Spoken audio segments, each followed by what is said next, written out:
In this video, Dr. Jordan Peterson explains what gives your life meaning. So whenever people are beating the victim drum, they'll cover that up with empathy, roughly speaking. We're speaking on behalf of the oppressed. It's like, maybe you are, but maybe you're no saint because, you're so sure that you're a saint and you're only speaking from the position of good.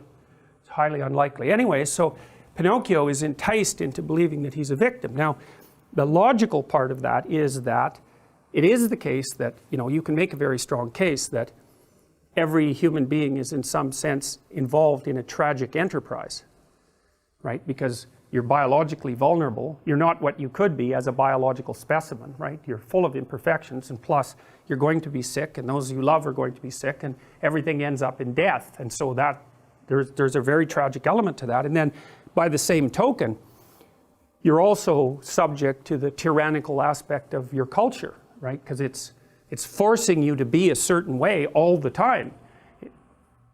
Socialization does that. You're required to modify your own intrinsic nature in order to come into conformity with the broader community. And you can think about that from the Piagetian sense, which is that socialization makes you a more and more sophisticated person.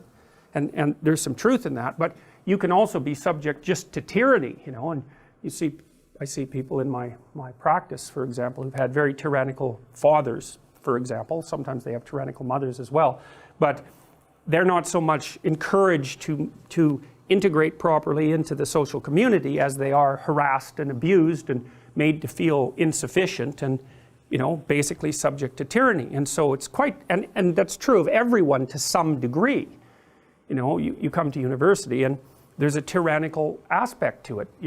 Especially in a big institution like this, you're not really marked out as an individual in any sense. You're a number along with 60,000 other people, and there's something cold and impersonal about that, which is well represented in the design of this classroom, say.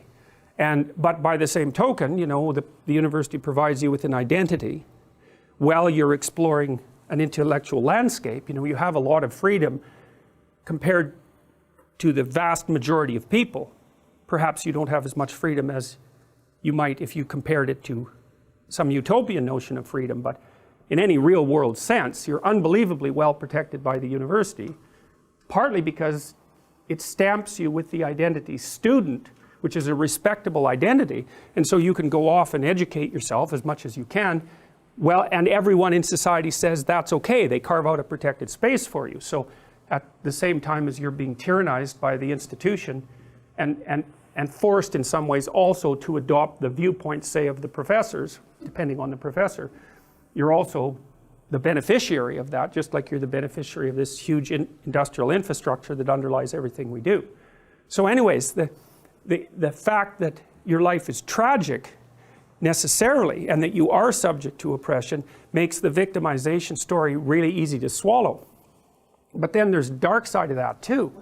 And this is actually what happens with Pinocchio. So what happens here is that he's told that he's ill and convinced that he's ill. And they do use trickery. And so again, you could look at him in some sense as an innocent victim. But the innocence, the filmmakers do a good job of hedging against the innocent interpretation, because what he's offered and accepts because he's ill is an easy way out. And so what the fox basically tells him is that he needs to have a vacation because he's sick, and he can go off to Pleasure Island, which is this place of impulsivity, roughly speaking, and whim. It's like reversion to being 2 years old in some sense, and that he really needs that because otherwise he's not going to be able to live properly. He's not going to be able to recover his health. And so what Pinocchio is offered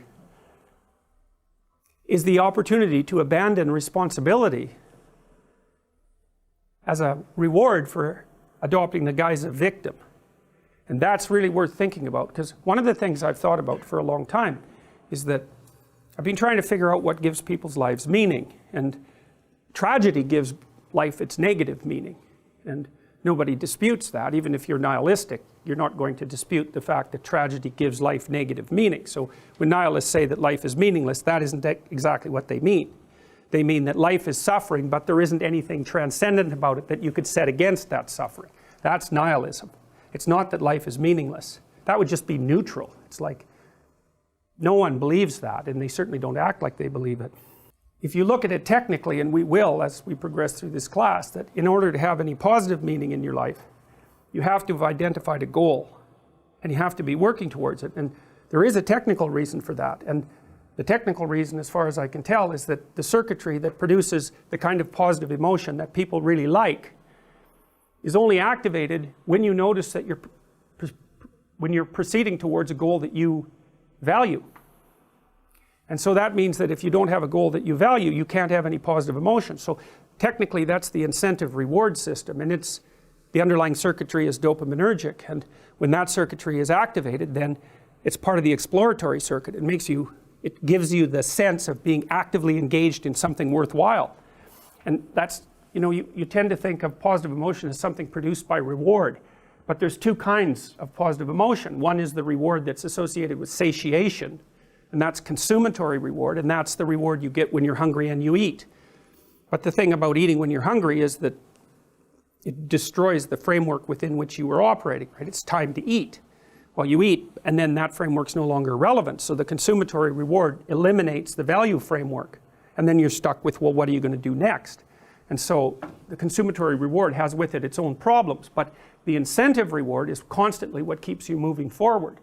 And incentive reward, because it's dopaminergic, also is analgesic, literally analgesic. So if you're in pain, you take opiates, and that will cut the pain, but so will psychomotor stimulants like cocaine or amphetamines.